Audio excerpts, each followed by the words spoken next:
Nah, I'm more of a fisherman than golf. I like to be on the water.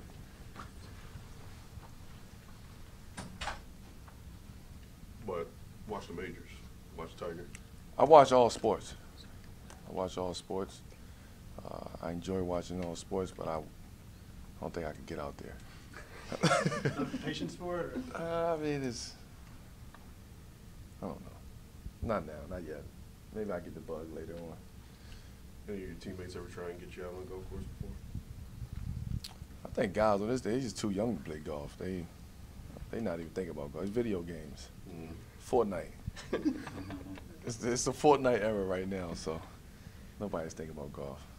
Is there, when you're going from regular season to postseason, is there a switch? Can guys turn on the Absolutely, switch? absolutely.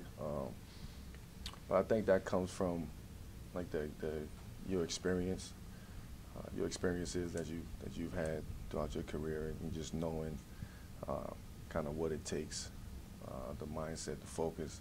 I think more so than anything, that's what it is. You know, understanding how the importance of the postseason, the attention to details that it takes to win in the postseason, understanding, you know, time, score, possession, and, you know, really focusing on each possession, one possession at a time, and not giving up possessions.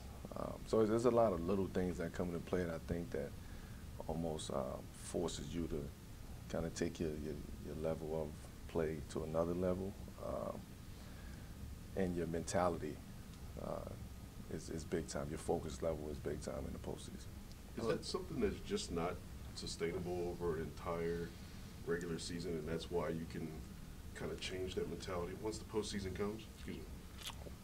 Well, I mean, I think throughout the course of the season, it's so much goes on. I mean, you have to, like, you can never, like, switch it off almost. And you know, you go from playing one team, okay, to playing another team, to playing another team. And it happens, you know, on a consistent basis. So it's like, you know, sometimes I don't want to say you kind of take a step back because you know that you have so many games, you know, throughout the course of the season.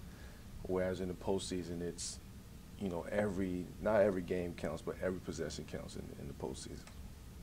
Well, PG mentioned just, I know it's easier said than done, but trying to limit the number of three-point attempts that Houston can even get off.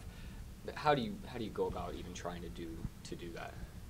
I mean, I think for us it's just trying to take something away from them.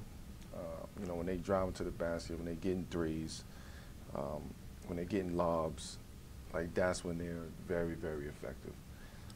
And we can try to alleviate a couple of those things, and you know, just focus on what we're trying to do in our schemes, and throughout the course of the game, make adjustments, make the the proper adjustments that we need to make. I think we'll be in pretty good shape. But whenever they transition and lobs and threes and layups, it's like, I mean, you just giving them the game at that point. You kind of have all their punches. Yeah, they have all their punches at that point. Carmelo, in this new role you've kind of come to accept, and maybe having less touches in the game than what you've been used to, do you find yourself valuing those touches differently in the course of the game, and maybe putting a little bit more pressure on yourself when you do get the ball? I think it's almost natural, you know, and somebody who's in my position, from a standpoint of not having the touches or not having the ball as much as you normally had it in the past. And then when you do get it, like you said, want to kind of value that possession and want to make a play, whether it's for myself, whether it's for somebody else. You put that much pressure on that play. So I think that has to go out the window. And the days that we do play like that, like just play free and not even worry about that and not put the pressure on those possessions, I mean, we're fun to watch. Like, the game is just fun to play. We're fun to watch. It's fun to be out there. But when we start putting, that pressure on those particular possessions, we're not a good team. Over the course of your career, when you put that pressure on yourself, have you found like mechanisms mentally to kind of help you work through that? Well, in the past, it was if I put the pressure on myself I'll take that back. In the past, when I wouldn't allow myself to put the pressure on one possession because I had the ball in my hands so much. So you're able to, okay, I missed this shot, I know I'll get another one. I know, like, so now the value of possession is a little bit more than it has been in the past. I guess extending that to this team with these last 3 games, do you think there could be a danger of pressing in terms of knowing what you guys have on the line? No, I don't think so. I don't think so. I think we all know what's at stake. For me, I want to allow myself to go and play with that type of pressure. I've never allowed myself to play with that pressure, and I won't start now, even though I'm on a new team, new situation. These 3 games are, fun games. They should be exciting games.